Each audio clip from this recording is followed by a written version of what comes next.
എനിക്ക് ജീവിതത്തിൽ ഒറ്റ ആഗ്രഹമുള്ളൂ. ഒന്നാം തീയതി ഉണ്ടെങ്കിൽ അന്ന് ശമ്പളം കിട്ടുമെങ്കിൽ എനിക്ക് ഇങ്ങനൊക്കെ തന്നെ ജീവിക്കണം. നീ എന്ത് പറയുന്നു? ഞാനില്ല. കല്യാണം കഴിയുന്നത് വരെ ഒന്നാം തീയതികളിൽ ഞാൻ ഉണ്ടാവും. കല്യാണം കഴിഞ്ഞാൽ എന്നെ കിട്ടില്ല.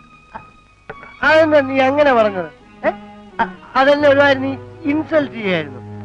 കല്യാണം കഴിഞ്ഞാൽ എന്റെ സങ്കല്പത്തിൽ എനിക്കൊരു ജീവിതമുണ്ട്. ഇങ്ങനെയുള്ള സായാഹ്നങ്ങളിൽ എനിക്ക് എന്റെ മോളുടെ മടി തലവെച്ചങ്ങനെ കിടക്കണം. എടാ നീ ഒരു പെൺകോന്തനാണ്. ആയിക്കോട്ടെ, ചില കാര്യങ്ങളിൽ പെൺകോന്തനാകുന്ന ഒരു സുഖമാണ്.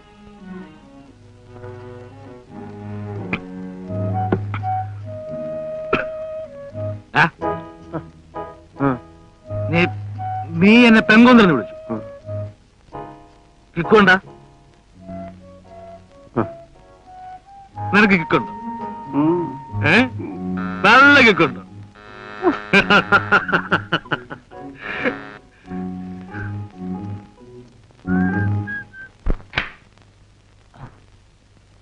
എന്താ കിട്ടിയില്ല?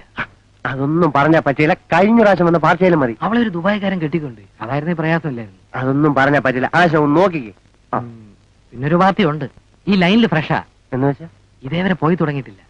പുതിയ പാർട്ടിയാണെന്ന് വെച്ചാൽ വരാൻ തയ്യാറായി നിൽക്കുക. പക്ഷെ റേറ്റ് അല്പം കൂടും. എത്ര? 300 രൂപ. 300 അല്ല 3000 രൂപ ശരി. ആശ സംഘടിപ്പിച്ചോണ്ടാവുള്ളൂ. ശരി, വിഷമിപ്പിക്കല്ല കേട്ടാ.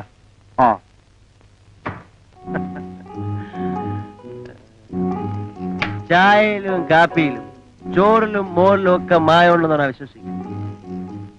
പക്ഷെ പെണ്ണിൽ മായമുണ്ടെന്നാണ് വിശ്വസിക്കാമോ? എന്നാലുണ്ട്. പെണ്ണിലും മായമുണ്ട്. നമുക്ക് ഇന്ന് വരെ മുറി വന്ന പെണ്ണുങ്ങളെല്ലാം മായം ചേർന്നായിരുന്നു. പക്ഷെ ഇന്ന് വരാൻ പോകുന്ന പെണ്ണ് ഫ്രഷാണ്. എന്ന് വെച്ചാൽ ഫ്രഷ് ലൈക്ക് ആൻ ആപ്പിൾ.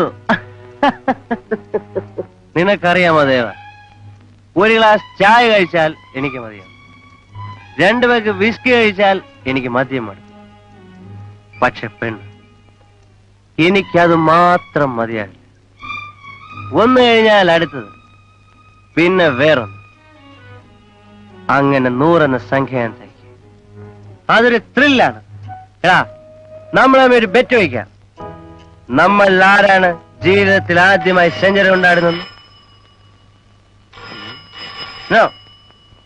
വേണ്ട വേണ്ട, അതൊരു സിമ്പലാണ്. ആപ്പിൾ വന്നെത്തിയിട്ടുണ്ട്. എന്നെ നീ അനുഗ്രഹിക്കണം. ജീവിതത്തിൽ ആദ്യമായി സൂര്യന് താഴെ ഞാനൊരു ഫ്രഷായ പെൺകുട്ടിയെ കാണാൻ പോകും.